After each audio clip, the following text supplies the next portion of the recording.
Lord.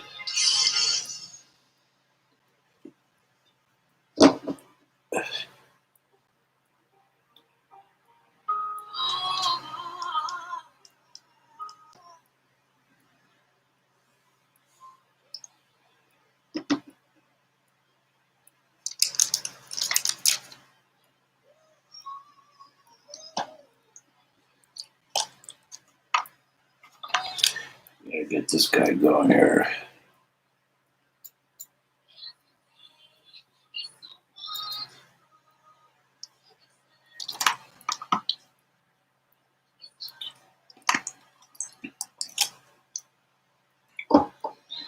And live is starting over here. Let me say, because the YouTube folks, if you're watching this on YouTube, I apologize for the long period of silence as I was setting up Facebook. What is going on here? Oh, wow. And so we're YouTube here, we're Facebook here. And since this is a Facebook Live, I better look towards that camera. A couple shout outs. So it's David. It's the 4th of October already. And I just looked at a clock and it looked like it said 11:11. Couple shout outs to my friend Janet. Oh, wow. I'll have to check that out. I had that. Got a window that comes up that tells me something's too low FPS frame rate. We'll have to check that out and see what needs to get done. So if this camera shuts down, not camera shuts down, if Facebook shuts my camera down, you'll know why, and we'll figure that out. Okay. I was with Janet and Bob on Saturday night, my friends, and Janet, I told her I was taking turmeric tea once a day, and she said, "David, I have to have your recipe." So, Janet, the tea is from a company called Yogi, YOGI, and you see the color of it. They got a big display in the store where I bought it, big display. And it's honey chai, honey, in Hebrew it's chai. Yes, it is. Life, chai in Hebrew means life. L'chaim, as we lift our glasses to life. Honey chai, turmeric vitality. That is the name of the tea. So go for it. The next shout out is kind of a general shout out. I've heard it more than once in recent weeks. So I decided that today I was going to address the issue. And the shout out came basically from friends that I've had in my long past, grade school, high school, college, and then a big lapse in time, although I was back in that community for about 7-8 years. Anyway, folks have asked me, David, why do you do what you do? And a related question to that was asked of me by my 8-year-old granddaughter, Eloise. And she said, Grandpa David, when I see your your videos, and actually rearranged my studio, so it is not the same anymore. But she had said to me on one of the video chats I was having with her, "What's an entrepreneur?" And I said, "Bingo, Eloise, I'm going to spend the rest of my time sharing with you what an entrepreneur is. I've been doing it for over 50 years, and I'm still here doing it. So it was absolutely, I'm going to say, a right path I took in life. I actually started out, went to college thinking I might go two other avenues, two other journeys, and through a lot of different circumstances, I ended up uh, being an entrepreneur, whether I wanted to or not, as it kind of went. But uh, I have, I actually, by the time, well, at any rate, why I am an entrepreneur.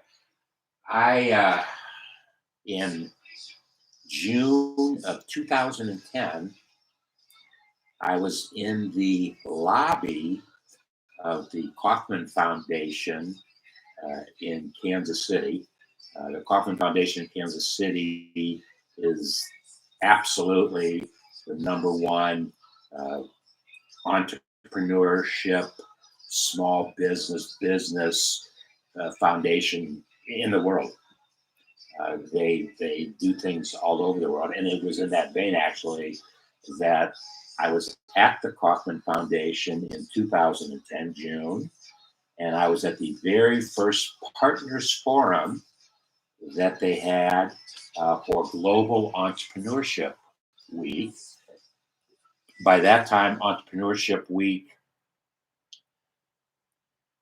is going into its third year. The first year, not a whole lot. I never heard about it its first year until, I don't think I heard about it until the beginning of the second year. Yes, it was before they actually got started. I heard about them in the week and immediately got involved. But I made the decision back in 2010 to go out to Kansas City and be a partner in Global Entrepreneurship Week. And while I was in the lobby, whoa, I was afraid of that. Just put that light up. I need that light, so we'll have to figure something else out. I was in the lobby of the Kauffman Foundation. And actually, let me go to something that happened in my life in 1971. I was I was actually in a university play production. The play, The Night Thoreau Spent in Jail, was actually having its premiere showing at the University of Cincinnati in 1971, and I got cast in a very, very, very, very, very minor role of the jailer. I think his name was Sam. I don't even remember. Yeah, I think his name was Sam. Sam the jailer. But I had a 5 or 6 minutes scene with the actor David Canary, the famous actor David Canary, who was playing the role of Henry David Thoreau. So in my preparation for just trying to understand the mindset of Henry David Thoreau, I found the quotation: "Go confidently in the direction of your dream. Live the life you've always imagined." That was a Henry David Thoreau quotation, and actually, I've kind of added to that quotation in what I have done in recent years. Well, I've done it for a long time, 50 years I've done it. Do what you love and love what you do. Uh, because when you love what you are doing, you just do it. It's who you are. It's what you do. It's how you survive, and it's a very the journey, the experience is much more enjoyable when you love what you do instead of what you don't love what you do. So, uh, Henry David Thoreau quotation I found in sometime in 1971. 2010, I was in the lobby of the Kauffman Foundation in Kansas City and found for the first time the Entrepreneur's Pledge, which I am honored and to share with you right now. And I once a year I do a public um, video of me doing the Entrepreneur's Pledge, me saying the Entrepreneur's Pledge. And this year I'll do it twice because I'm going to do it again the second week in November, which is Global Entrepreneurship Week. It'll be my 11th year of participating in it. I participate in it. My level of participation has really gone down in the last couple of years because I am doing other things that I'm not necessarily sharing with the rest. I haven't been spending as much time involved in the affairs of the week, and it's all over the world. Actually, in my mind, there's less uh, mention of activity going on in the United States that week. And I guess that's what I do. I do the entrepreneurship thing in the United States, whatever. I said this pledge, and I want to share it with you right now. I am. That's how the first the first five statements start. I am an entrepreneur. I am following a dream, pursuing an opportunity, taking charge of my own destiny. I am bringing something of value to society, making a job for myself. And I have to say, I have learned this thing because I have created the most demanding job of my lifetime. I've created in the last 18 months, not yet 2 years, and I'll share with you a second thing that's going to really launch the effort this week. So I definitely have created a job for myself. But stepping back for a second, I knew that what I was going to create for myself, there was going to be an opportunity for thousands of jobs to be created just doing the same thing that I was doing. And so it's not just about my job. With me right now, the job part of it is part of the love of life and loving what I do. I've always made a job for myself. Actually, there was a period of 9 years in my life where I worked for a Fortune 500 company, the leaders in the world at what they do, and I was honored to be affiliated with them for 9 years. And I did things differently than it was a very, very conservative Fortune 500 responded to shareholders kind of company, but they allowed me to do what I did for them, with them in the company, in using the entrepreneurial mindset that I had been living all my years up until that time. And I produced extremely well for them in the 9 years I was there. As a matter of fact, I found a thing I had for meeting and exceeding my sales goals for 1994. And in 1994, among other things, I had my first 2 open heart surgeries, and filed for divorce, all in the 6 or 7 month period. Okay, so David, you're gonna have to stop getting off. But I created a job for myself. I created a job for and creating wealth that benefits my family, my community, my country, my world. So as I do all the things that I do, the end in sight is that I'm creating value and I'm creating benefits.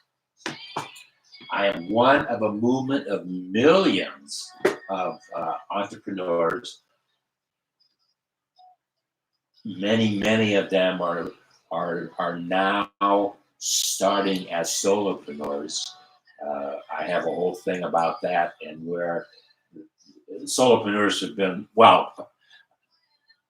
around for doing what I do for 50 years, and but it just became a term to describe a lifestyle.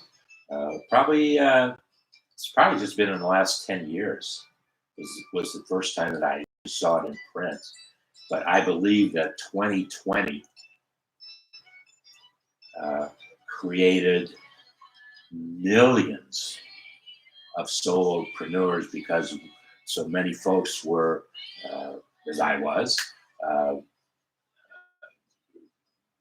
they didn't leave their homes because of the pandemic and the jobs, and we all had to step back from our lives for many of us as long as 18 months. But at any rate,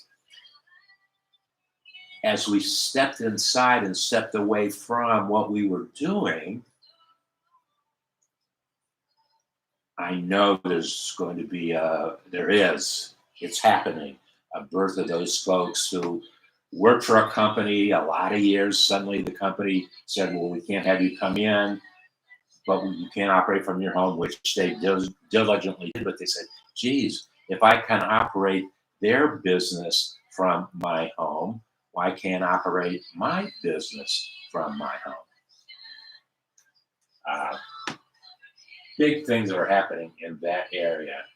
And let me read that sentence again. I am one of a movement of millions of entrepreneurs and innovators who made America great and who will keep our economy going and growing. It's the entrepreneurs that are reigniting the economy so that they're never going to get back to normal, because there's no question, absolutely no question. It's forget the past. We're living in a new normal world, and so that goes for business, particularly goes for business. And I have found it very exciting to explore that from a marketing and sales perspective, and that's what I do. Okay, so I am what I am because people have helped me along this journey. I am what I am because many people have helped me along this journey. Certainly. So therefore, here's the therefore, and there's 1, 2, 3, 4, 5, 6 therefore clauses. Therefore, I will tell my story, sharing my successes and failures. And we've had our failures so that others. I take that back. I hate the word failure, particularly in the entrepreneurial mindset world, because there are no failures. Things were not necessarily successful, but you were doing the things that you thought were right. You tested them, you shared them, you knew you were doing the right things, but you had to change the behaviors of other folks to show them that value. And once that value, that's what business is all about. And business engagement is all about, is once the person can demonstrate value in what it is that they are sharing with you, that's the moment you say, yes, I want to collaborate with you because together we can realize our dreams and our journeys. So thank you to all those folks who have helped me along the way. You know who you are, and I would be crazy to try to mention all of you because I probably would forget 100 of you. Mine is slipping. Okay, therefore, I will tell my story, sharing my successes and failures so that others taking the entrepreneurial path can learn. I will strive to mentor an aspiring entrepreneur. I've way exceeded that one, way exceeded that one. I will make my voice heard by those who make policy decisions that affect me and my business. I do that exactly now because there are other folks that do it way better than I could ever do it. And so I support their effort. I'm speaking directly about AARP. They are the ones that take the position of the baby boomers, essentially, although you can become a member of AARP at the age of 50. That's what really impressed me about AARP the first time.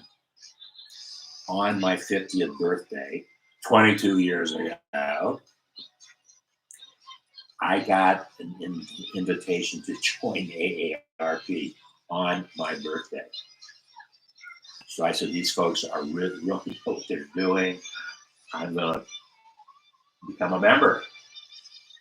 And it's actually extremely, I think it costs $15 or $16 a year. And even the first year, if you're getting ready to join, the first year is $14, and they send you all these gifts.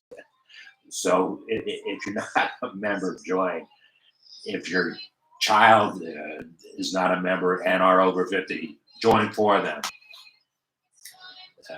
It's time and effort well spent because they represent the position of baby boomers in Congress, and there are some very, very, very serious discussions going on in Congress right now that hopefully will not impact me because I've been in the system for as long as I've been in, but the other folks who are in the same system are definitely a danger. And I'm talking about Social Security and Medicare and all that stuff is being redefined.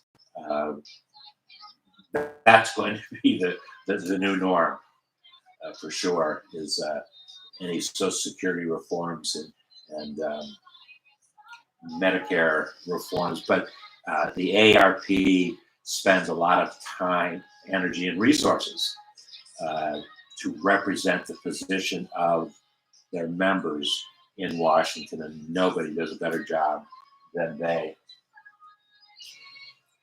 So,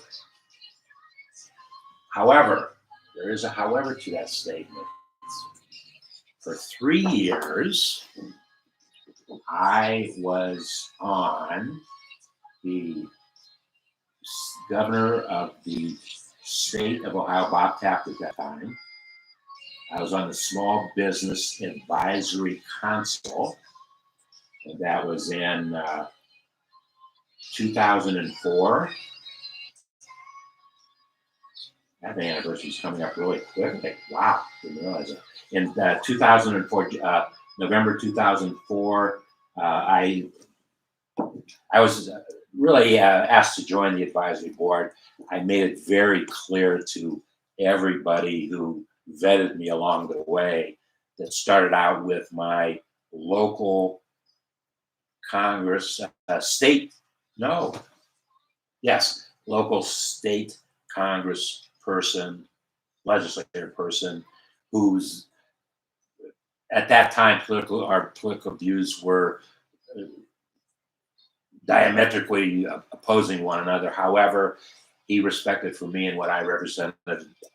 I respected him and for what he represented. I purely went on for my marketing and sales expertise, and at that time, my health insurance expertise. At that time, I was a licensed insurance agent. I never sold to sell health and life insurance.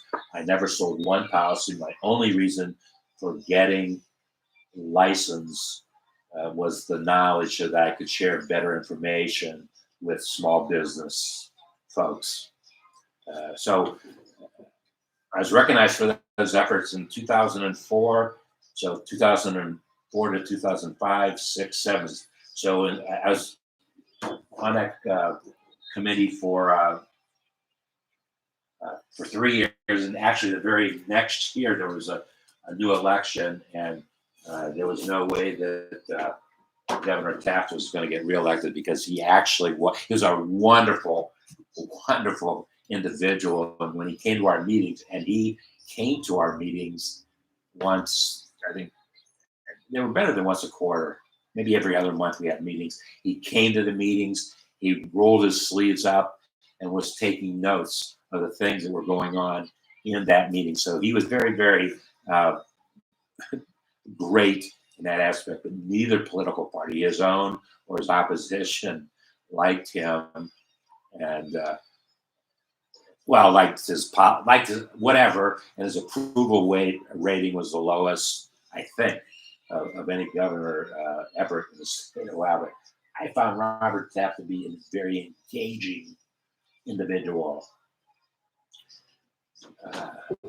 Okay, so we're down. I gave up my voice to other people who could say better. I will appreciate and celebrate the accomplishments and the accomplishments of all my fellow entrepreneurs, and I do that in my videos. I have literally, they're not all there now, but over the years, in the last, I think I first did a live stream in 2008. So from the year 2008, I have over 2,500 hours, way over 2,500 hours that I have produced video. At one time, all of them were on YouTube, but YouTube is actually, they tore my account up. I had 3 accounts in YouTube, and they threw one away. They actually combined one, did a really good job of doing what they did, and I appreciate. Thank you, YouTube, for what you did there. So I've done all these videos about entrepreneurship and about small business, and they've been with other entrepreneurs and other small business owners, sharing their experiences, sharing their stories, sharing their knowledge of what it is that they did and why they were doing what they did. So I fulfilled that one. Here's why I do what I do. I will give back to the society that helped me to be successful. And finally, I will build a stronger America. And that's why that's why I do what I do.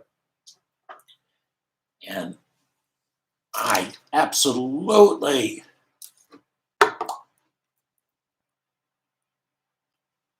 we're done.